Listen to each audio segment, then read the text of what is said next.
ಈ ಗ್ಯಾರಂಟಿ ಯೋಜನೆಗಳಿಗೆ ಕರ್ನಾಟಕ ಸರ್ಕಾರ 56,000 ಕೋಟಿ ರೂಪಾಯಿಗಳನ್ನು ಖರ್ಚು ಮಾಡ್ತಾ ಇದೆ. ಪ್ರತಿ ಕುಟುಂಬ 4,000-5,000 ರೂಪಾಯಿಯನ್ನ ಪ್ರತಿ ತಿಂಗಳು ಪಡೀತಾ ಇದ್ದಾರೆ. ವರ್ಷಕ್ಕೆ 50,000-60,000 ರೂಪಾಯಿ ಪಡೀತಾ ಇದ್ದಾರೆ. ನಾನು ನರೇಂದ್ರ ಮೋದಿ ಅವರಿಗೆ ಕೇಳ್ತಾ ಇದ್ದೀನಿ, ನರೇಂದ್ರ ಮೋದಿ ಅವರೇ, ಬಿಜೆಪಿ ಅಧಿಕಾರದಲ್ಲಿರ್ತಕ್ಕಂಥ ಯಾವುದಾದರೂ ರಾಜ್ಯದಲ್ಲಿ ಇಂತಹ ಕಾರ್ಯಕ್ರಮಗಳನ್ನು ನೀವು ಮಾಡಿದ್ದೀರಾ? ಈ ಗ್ಯಾರಂಟಿ ಯೋಜನೆಗಳನ್ನ ಜಾರಿ ಮಾಡಿರ್ತಕ್ಕಂಥದ್ದು ನಾವು ಯಾವುದೇ ಜಾತಿ, ಯಾವುದೇ ಧರ್ಮ, ಯಾವುದೇ ಪಕ್ಷ ಇವುಗಳನ್ನು ನೋಡಿ ಮಾಡಿಲ್ಲ. ಎಲ್ಲ ಸಮಾಜದ ಎಲ್ಲ ಬಡವರಿಗೂ ಕೂಡ ಕೊಟ್ಟಿದ್ದೇವೆ.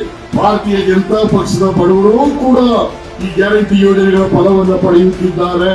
ಅದೇ ರೀತಿ ಈ ಸಾರಿ ಮಲ್ಲಿಕಾರ್ಜುನ ಖರ್ಗೆಯವರು, ರಾಹುಲ್ ಗಾಂಧಿಯವರು, ಸೋನಿಯಾ ಗಾಂಧಿಯವರು, ಶರದ್ ಪವಾರ್ ಅವರು, ಉದ್ಧವ್ ಠಾಕ್ರೆ ಅವರು ಎಲ್ಲರೂ ಕೂಡ ಸೇರಿ 5 ಗ್ಯಾರಂಟಿ ಯೋಜನೆಗಳನ್ನು ಘೋಷಣೆ ಮಾಡಿದ್ದಾರೆ.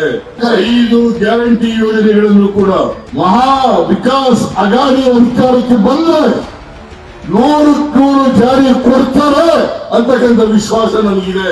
ಕಾಂಗ್ರೆಸ್ ಪಕ್ಷ ಯಾವಾಗಲೂ ಕೂಡ ನುಡಿದಂತೆ ನಡೆದಿದೆ, ಕೊಟ್ಟ ಮಾತಿನಂತೆ ನಡ್ಕೊಳ್ತಕ್ಕಂಥ ಪ್ರಯತ್ನವನ್ನ ಮಾಡಿದೆ. ಭಾರತೀಯ ಜನತಾ ಪಕ್ಷ ತನ್ನ ಕೊಟ್ಟ ಮಾತನ್ನು ಉಳಿಸಿಕೊಂಡಿಲ್ಲ, ವಚನ ಭ್ರಷ್ಟತೆಯನ್ನು ಮಾಡಿದ್ದಾರೆ. ಕಾಂಗ್ರೆಸ್ ಪಕ್ಷ ಮಾತ್ರ ಮಹಾರಾಷ್ಟ್ರದ ಸರ್ವತೋಮುಖ ಅಭಿವೃದ್ಧಿಯನ್ನು ಮಾಡಲಿಕ್ಕೆ ಶಕ್ತಿ ಇರ್ತಕ್ಕಂಥದ್ದು ಮಹಾ ವಿಕಾಸ್ ಅಘಾಡಿಗೆ ಮಾತ್ರ ಶಕ್ತಿ ಇದೆ ಅಂತಕ್ಕಂಥದ್ದನ್ನ ತಾವೆಲ್ಲರೂ ಕೂಡ ಅರ್ಥ ಮಾಡ್ಕೊಳ್ತಾರೆ.